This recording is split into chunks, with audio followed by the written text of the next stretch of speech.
Hello students, आप सभी का स्वागत है ठोस अवस्था भौतिकी की लेक्चर सीरीज में। पिछले लेक्चर में हमने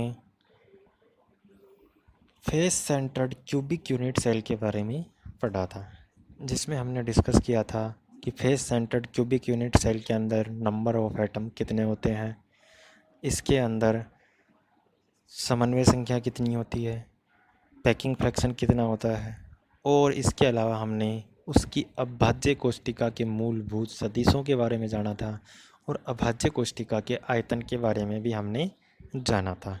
आज हम बात करते हैं षटकोणीय सुसंकुलित संरचना की, जिसको हम हेक्सागोनल क्लोजेस्ट पैकिंग भी कहते हैं। HCP शॉर्ट में इसको HCP hexagonal closest packing HCP भी इसको कहते हैं।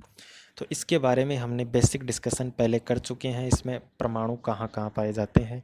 हेक्सागोनल क्लोजेस्ट पैकिंग स्ट्रक्चर के अंदर परमाणु हैं वो एक हेक्सागोनल की फेस पे पाए जाते हैं। उसके अलावा उसके सेंटर के अंदर 3 एटम पाए जाते हैं। बेसिकली इसकी स्ट्रक्चर, जैसा कि मैं आपको दिखाने की कोशिश कर रहा हूँ, इस प्रकार की होती है। एक एटम आपका सेंटर पे रखा हुआ है, इसके चारों तरफ 6 एटम रखे हुए हैं। 1 2 3 4 5 और 6। ठीक है, ये बन गया इसका बेस। क्या बना है? इसका बेस बन गया है। अब इस पे 3 एटम और रखे हुए हैं। वो कहाँ रखे हुए हैं? एक एटम यहाँ रखा हुआ है, एक एटम यहाँ रखा हुआ है और एक एटम यहाँ रखा हुआ है। 3 एटम रखे हुए हैं। इन तीनों एटम के ऊपर जैसे नीचे 6 एटम रखे हुए थे, वैसे के वैसे फिर से 6 एटम और आ जाएंगे, एग्जैक्ट इनके ऊपर आएंगे जो नीचे थे। तो इस प्रकार की जो स्ट्रक्चर बनेगी उसको हम क्या कहेंगे? हेक्सागोनल क्लोजेस्ट पैकिंग स्ट्रक्चर कहेंगे। कहेंगे या नहीं कहेंगे? अब हम बात करते हैं इसकी समन्वय संख्या की। इसकी समन्वय संख्या कितनी होती है? समन्वय संख्या आपको पता है बेसिकली क्या होती है? निकटतम पड़ोसी परमाणुओं की संख्या क्या कहलाती है? समन्वय संख्या कहलाती है। अगर जैसा आप इस स्ट्रक्चर में देख रहे हो, ये 6 एटम है, 1 2 3 4 5 6 7। 7 क्यों है? एक सेंटर का एटम था। इनके ऊपर 3 ये एटम रखे हुए हैं, 1 2 3 ये एटम रखे हुए हैं। और ऐसे ही ऊपर वाली जो फेस है उस पर फिर 6 एटम रखे हुए हैं। रखे हैं कि नहीं रखे हैं? और इनसे मिलके हमारी क्या बन रही है? एक क्लोज स्ट्रक्चर बन रही है। अगर मैं नीचे वाली फेस के इस एटम को सेलेक्ट करता हूँ तो ये कितने एटम को टच कर रहा है? आप ध्यान से देखना, ये जो तीनों एटम हैं, 1 2 3, इन तीनों से टच कर रहा है नहीं कर रहा है? कर रहा है। जैसा अभी मैंने एक डायग्राम बना के दिखाया था, उसमें ये दिख रहे थे। इसके अलावा ये अपने ही प्लेन में रखे हुए 6 एटम, 1 2 3 4 5 6, इनसे टच कर रहा है। या फिर मैं आपको अलग से बना के दिखा देता हूँ। 1 2 3 4 5 6 और ये सेंटर का एटम है। ठीक है, इस एटम को आपने सेलेक्ट किया था। ये कितने से टच कर रहा है? 1 2 3 4 5 6 कर रहा है कि नहीं कर रहा है? फिर हमने 3 एटम इस पे रखे थे। एक एटम यहाँ आया था अपना, ठीक है, एक एटम यहाँ आया था अपना, और एक एटम अपना यहाँ भी आया। तो ये भी तो ये तीनों एटम भी तो इसको टच करेंगे। करेंगे कि नहीं करेंगे? इसी प्रकार से अब ये ऐसा तो है नहीं कि हमारे पास एक ही यूनिट सेल है जिससे वो बन गया, हमारा क्रिस्टल बन गया है। ऐसी बहुत सारी यूनिट सेल हैं, तो इसके नीचे भी एक यूनिट सेल होगी। होगी कि नहीं होगी? उस यूनिट सेल के 3 एटम हैं, ये 3 एटम वो भी इसको टच करेंगे। करेंगे कि नहीं करेंगे? तो टोटल कितने हो गए? 6 तो इसके प्लेन वाले हो गए, ये प्लस 3 ये ऊपर वाले हो गए, प्लस 3 इसके नीचे हो गए। तो टोटल कितने हो गए? 12 एटम हो गए। इस एक एटम को कितने एटम टच कर रहे हैं? 12। इसका मतलब नियरेस्ट नेबर कितने हो गए इसके? 12। अर्थात इसकी समन्वय संख्या कितनी हो गई? 12 हो गई है। आपको ये चीज़ें समझ लेनी है अच्छे से कि ये समन्वय संख्या 12 ही कैसे होती है। बाकी याद तो करने में तो कोई समस्या है ही नहीं। भाई जिसकी ज़्यादा संकुलन गुणांक है उसकी समन्वय संख्या भी क्या आएगी, ज़्यादा आएगी। लेकिन आपको याद होना, समझना बहुत ज़रूरी है। तो ये आसानी से आप समझ सकते हो। अगर फिर भी नहीं समझ में आता तो आप मेरे से डिस्कस कर सकते हो। तो षटकोणीय सुसंकुलित संरचना हेक्सागोनल क्लोजेस्ट पैकिंग स्ट्रक्चर की समन्वय संख्या कितनी होती है? अब हम बात करते हैं अभाज्य कोष्ठिका के जालक नियतांक की। जालक नियतांक का मतलब है इस षटकोणीय अभाज्य कोष्ठिका है, उसके अंदर ए, बी और सी तीनों के मध्य क्या रिलेशन है। जैसा कि हम ऑलरेडी डिस्कस कर चुके हैं कि षटकोणीय सुसंकुलित संरचना जो होती है उसके अंदर ए इज इक्वल टू बी होता है, नॉट इक्वल टू सी होता है, तथा ए और बी के मध्य कोण है वो 120 डिग्री होता है, तथा ए सी के मध्य 90 डिग्री, बी और सी के मध्य कोण भी 90 डिग्री होता है।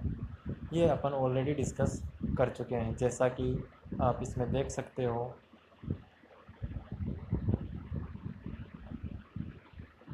अगर ये आपका एक एक्सिस ड्रॉ करता हूँ इस पर,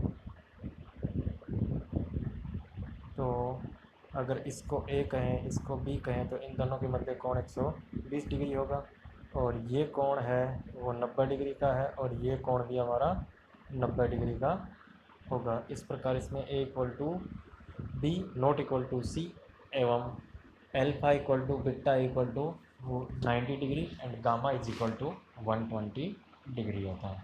ये अपन ऑलरेडी डिस्कस कर चुके हैं। अब हम बात कर लेते हैं ए और सी है वो परमाणु की त्रिज्या के पदों में उसका मान क्या होगा, तो जिसको हम कहते हैं जालक नियतांक। तो षटकोणीय फलक के स्पर्श करते परमाणुओं के केंद्रों के बीच की दूरी ए इज इक्वल टू क्या होती है, 2r होती है। जैसा आप देख सकते हो इसके अंदर आपका ये है, इसके अंदर एक परमाणु यहाँ रखा हुआ है, एक परमाणु यहाँ रखा है।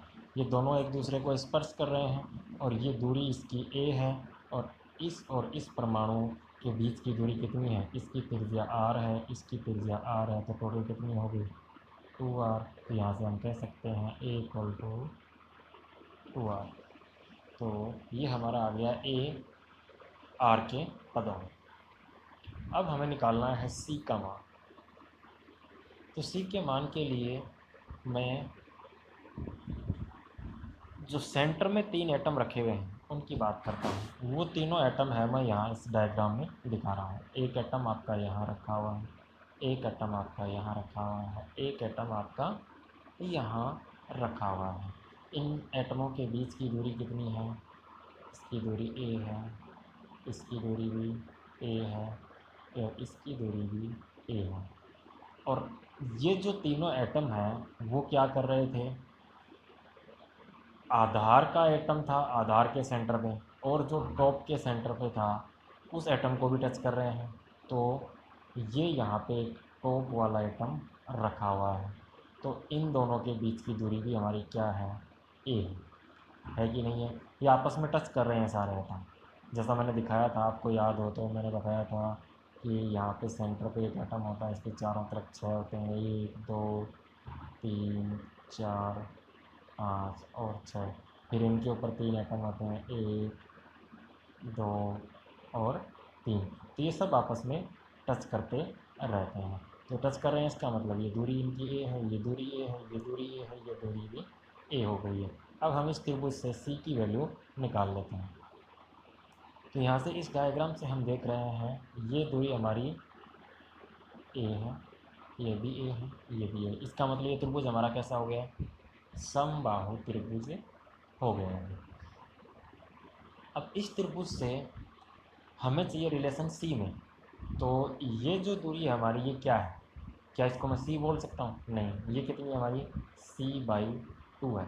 क्यों, क्योंकि ये हमारा, अगर मैं इसको कहता हूँ ये टॉप सरफेस थी उस हेक्सागोनल की, तो ऐसी ही एक सरफेस और इसके क्या होगी, नीचे होगी।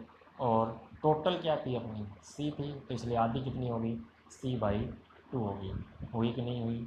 अब हमें चाहिए, अब देखो यहाँ से ये दूरी हमें पता चल गई C/2 है, और ये दूरी ऑलरेडी हमें पता है A है, और ये हमने क्या कर रखा है, लंब डाल रखा है इस पर। इसका मतलब ये कोण इसका 90 डिग्री है।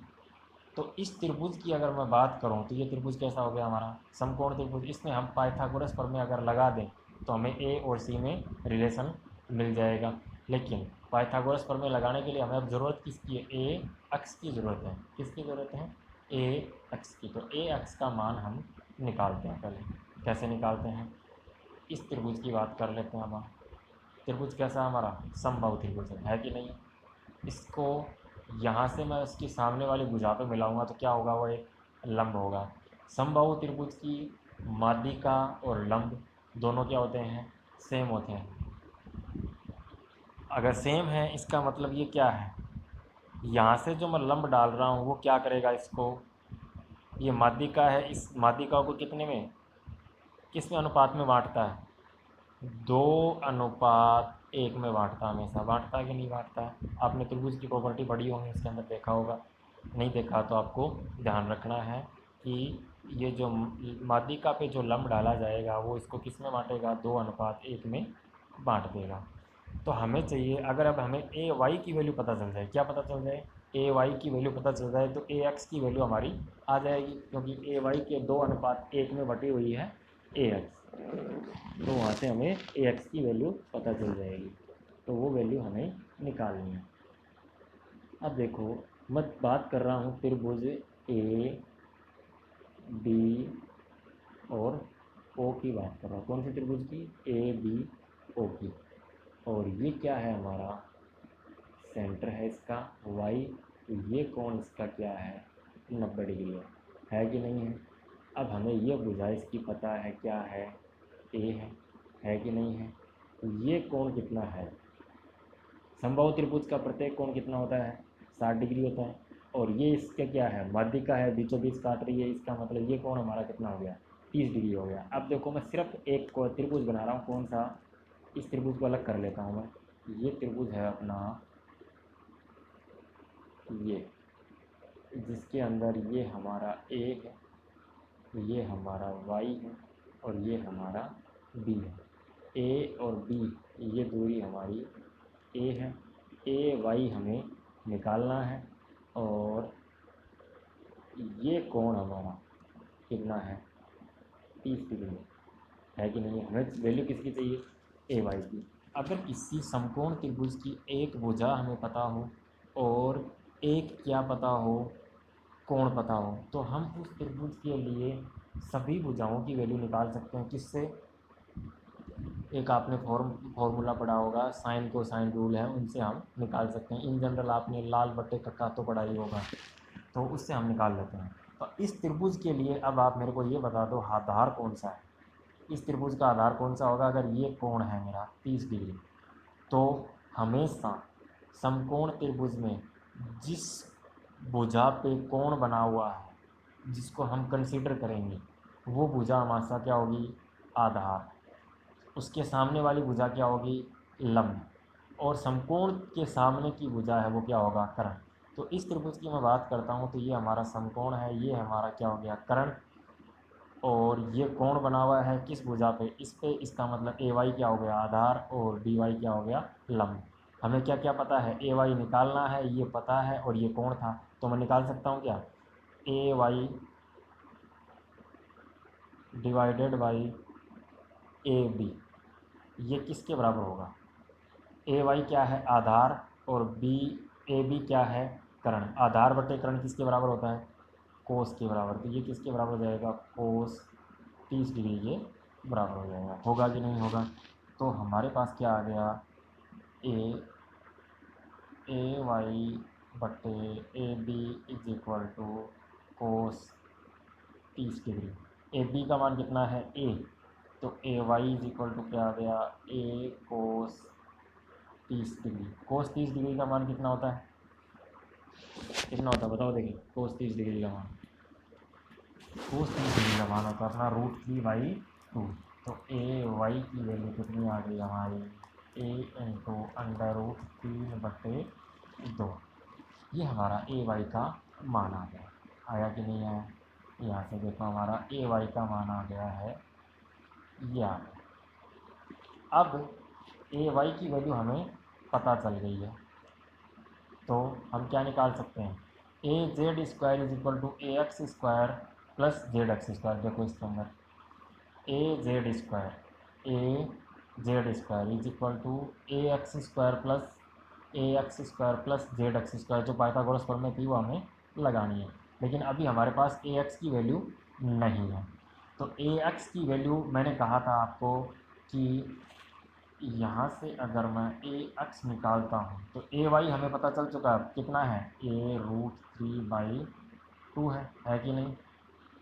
और चाहिए क्या हमें, ए एक्स चाहिए, तो मैंने बताया था कि ये किस में बांटेगा, 2:1 में बांटेगा। तो ए एक्स की वैल्यू कितनी आ जाएगी, 2/3 इंटू a√3/2। 2 से 2 कैंसिल हो गया तो कितना आ जाएगा, a/√3 आ जाएगा। आएगा कि नहीं आएगा, ये देखो हमारा a/√3 क्या आ गया है, ए एक्स की वैल्यू आ गई है यहाँ से। आई कि नहीं आई। अनुपात में तो बांटना आता होगा शायद आपको, नहीं आता तो एक बार आज ट्राई करना कि किसी एक भुजा को अनुपात में बांटते हैं तो उसके टुकड़े हैं वो कैसे होते हैं। अनुपात समानुपात है, बेसिक सी चीज़ आपको आता होगा जो आप 10th class 9th class 8th class में पढ़ के आए हो। अब इस पाइथागोरस प्रमेय में हम मान रखते हैं a z square is equal to x square plus z square, तीनों की वैल्यू हमारे पास, ए जेड स्क्वायर की वैल्यू क्या थी, ए स्क्वायर पुट कर दी, ए एक्स स्क्वायर की वैल्यू देख ली, जेड एक्स क्या था अपना c/2 था, तो इसकी स्क्वायर कितनी हो गई, c²/4 हो गई। जब इसको आप सोल्व करोगे तो आपके पास c की वैल्यू कितनी आएगी, a/√8/3, या फिर आप कह सकते हो c =a/√8/3। ये क्या आ गया हमारा, c आ गया। c किसके पदों में आया है हमारा, a के पदों में आया कि नहीं आया। और a की वैल्यू हम ऑलरेडी निकाल चुके हैं, वो कितनी थी, 2r की। तो अब हमारे पास c भी r के पदों में आ गया, a भी r के पदों में आ गया है। तो यहाँ से हम आसानी से क्या निकाल लेंगे, इसकी पैकिंग फ्रैक्शन निकाल लेंगे। चलो निकालते हैं। अब हम निकालते हैं एकक कोष्ठिका का आयतन। तो एकक कोष्ठिका का आयतन क्या होगा हमारा, आधार का क्षेत्रफल इनटू ऊंचाई। आधार का क्षेत्रफल हमारा कैसा है, इसके अंदर आधार में हमारे 6 समबाहु त्रिभुज हैं और ऊंचाई इसकी क्या है, c है। तो एक त्रिभुज का क्षेत्रफल निकाल के उसको 6 से गुणा कर दें तो आधार का क्षेत्रफल आ जाएगा। ऊंचाई ऑलरेडी हमें पता है वो कितनी है, c है, तो हम निकाल लेते हैं। अब जो समबाहु त्रिभुज है वो कैसा होगा हमारा, वो इस प्रकार का होगा जो दिखाई दे रहा है हमें। इसके अंदर ये क्या है, इसका आधार है और ये इसकी ऊंचाई है। इसका मान a है, ये भी a है, ये भी a है, हमें ऑलरेडी पता है, a y हम निकाल चुके हैं। तो ये मान हम रख लेते हैं इसके अंदर। तो हमारे पास क्या जाएगा, 6 इंटू 1/2, 6 इंटू 1/2 इंटू आधार क्या है bo इंटू ऊँचाई ay इंटू टोटल ऊंचाई उसकी c है। तो इनके मान रख दिया हमने, 6 1/2, bo की वैल्यू a है, ay की हमने निकाली थी, a√3/2 था और ये c हो गया। तो ये मान अगर हम रखते हैं तो हमारे पास इसके आधार का एकक कोष्ठिका है उसका क्षेत्रफल आ गया 3√2 a³ आया कि नहीं आया, आ गया। अब हमें निकालनी है इसकी परमाणुओं की संख्या। परमाणुओं की संख्या आपको ऑलरेडी अच्छे से समझ में आ गई है। इसके अंदर परमाणु कहाँ कहाँ हैं, अभाज्य कोष्ठिका में परमाणु हैं वो 3 हैं, वो कोष्ठिका के अंदर हैं, और 6 हैं वो 6 प्रत्येक एकक कोष्ठिका है वो कितने में पार्टिसिपेट कर रहा है, 6 में पार्टिसिपेट कर रहा है। कॉर्नर पे जो हैं एटम वो 6 अभाज्य कोष्ठिकाओं में पार्टिसिपेट कर रहे हैं। तो टोटल कितने हो गए, 12 इंटू 1/6 इज इक्वल टू 2। और 3 क्या है इसके सेंटर में, और 2 क्या है, एक टॉप फेस पे है और एक बॉटम फेस के आधार पे रखा। उनका आधा आधा पार्ट क्या है, कोष्ठिका के अंदर है। तो 2 इंटू 1/2 इज इक्वल टू 1 हो गए। तो इस प्रकार टोटल कितने हो गए परमाणु इसमें, टोटल परमाणु हो गए इसमें 2 + 1 + 3 इज इक्वल टू 6। अब हम निकाल सकते हैं इसकी पैकिंग फ्रैक्शन। पैकिंग फ्रैक्शन आप ऑलरेडी जानते हो क्या होती है, परमाणुओं का आयतन बटे कुल आयतन। परमाणु कितने हैं इसके अंदर, 6, जो हम ऑलरेडी अभी निकाल चुके हैं। 6, एक परमाणु का आयतन 4/3 पाई आर क्यूब। टोटल कोष्टिका का आयतन कितना था, ये था। ये मान हमने अब एक ही जगह मेरे को क्या रखना है, 2r ऑलरेडी निकाल चुके हैं, वो अपन रख दिया यहाँ पे। तो हमारे पास इसका मान आ गया π/3√2 या फिर 0.74, और या फिर जिसको हम कह सकते हैं 74%। इस प्रकार षटकोणीय सुसंकुलित संरचना की जो पैकिंग फ्रैक्शन है वो कितनी होगी, 74%। अगर आपसे पूछा जाए कि वॉइड स्पेस कितना है तो वो कितना हो जाएगा, 26% हो जाएगा। अब हम बात करते हैं इस अभाज्य कोष्टिका के मूलभूत सदिश की। मूलभूत सदिश का मतलब है इसकी जो एकक कोष्टिका है, अभाज्य कोष्टिका है, उसके हमें सदिश चाहिए। तो ये अभाज्य कोष्टिका आप देख रहे हो, जिसके अंदर ये एक्स एक्सिस है, ये वाई एक्सिस है, और ये क्या है, इसकी जेड एक्सिस है। अब हमें पता है ये क्या है, इसका ए वेक्टर, ये इसका बी वेक्टर, और ये इसका क्या है, सी वेक्टर। तो देखो सी वेक्टर तो हमें दिखाई दे रहा है किस दिशा में है, के कैप दिशा में, तो सीधा सीधा ये क्या हो गया, हमारा सी वेक्टर हो गया। अब हमें चाहिए क्या, ए वेक्टर और बी वेक्टर की वैल्यू चाहिए किस में, आई कैप और जे कैप में। आई कैप और जे कैप में ही आएगी, क्यों, क्योंकि ये देखो हमारा एक्स वाई प्लेन में रखे हुआ है, ये प्लेन, ये किस में हमारा एक्स वाई प्लेन में है कि नहीं है। तो ए और बी की वैल्यू है वो हमें किस में चाहिए, ए वेक्टर, आई कैप और जे कैप में। तो सबसे पहले निकाल लेते हैं अपन ए वेक्टर। ए वेक्टर हमारा देखो क्या चीज़ है, ये है ए वेक्टर, है कि नहीं है, ओ ए क्या है, ए वेक्टर है। तो अब इस ओ ए की वैल्यू हमें चाहिए किस में, आई कैप और जे कैप के पदों में। तो क्या ये ओ ए आई कैप की दिशा में है, नहीं है, क्यों, देखो अपन दिख रहा हमें आई कैप तो इस दिशा में। क्या ये जे कैप की दिशा में है, नहीं है, इधर देखो ये माइनस जे कैप है, प्लस जे कैप इधर है कि नहीं है। इस तो अब हमें यहाँ से हमें निकालना है इस ओ ए वेक्टर की वैल्यू। तो एक्स दिशा में हम कितना चलें और वाई दिशा में हम कितना चलें तो हमें पता चल जाएगा। हम पहुंच जाएंगे कहाँ तक, इस तक पहुंच जाएंगे। एक्स दिशा में चलना है हमें, ये दूरी चलनी है। ये दूरी आप थोड़ा सा अपना दिमाग लगाओ, देखिए अगर मैं इस त्रिभुज को निकालता हूँ, किसको, इस त्रिभुज को निकालता हूँ, तो ये दूरी देखो वापस वो ए वाई के बराबर है कि नहीं है कि नहीं है, बिल्कुल है, क्योंकि देखो यहाँ से अपन इस त्रिभुज के अंदर लंब डाल दे यहाँ पे, तो ये दूरी उसी के बराबर आएगी ए वाई के। और ए वाई की वैल्यू हम निकाल चुके थे, कितनी थी, a√3/2। इसका मतलब आई कैप दिशा में हम इतना चलेंगे। अब पहुँच गए अपन यहाँ। अब हमें क्या चलना है, इस पॉइंट तक पहुँचना है। तो इस पॉइंट तक पहुँचने के लिए प्लस के में चलेंगे या माइनस जे में, प्लस जे में तो नहीं जा रहे हैं, क्योंकि हम प्लस जे हमारा इस दिशा में था, माइनस जे हमारा इस दिशा में। तो माइनस जे में कितना चल रहे हैं, a/2, क्योंकि ये पूरा क्या था आपका ए था, तो कितना चल रहे हैं, a/2। तो आपका ए वेक्टर कितना आ गया, ये आ गया, जिसको हम ये लिख सकते हैं।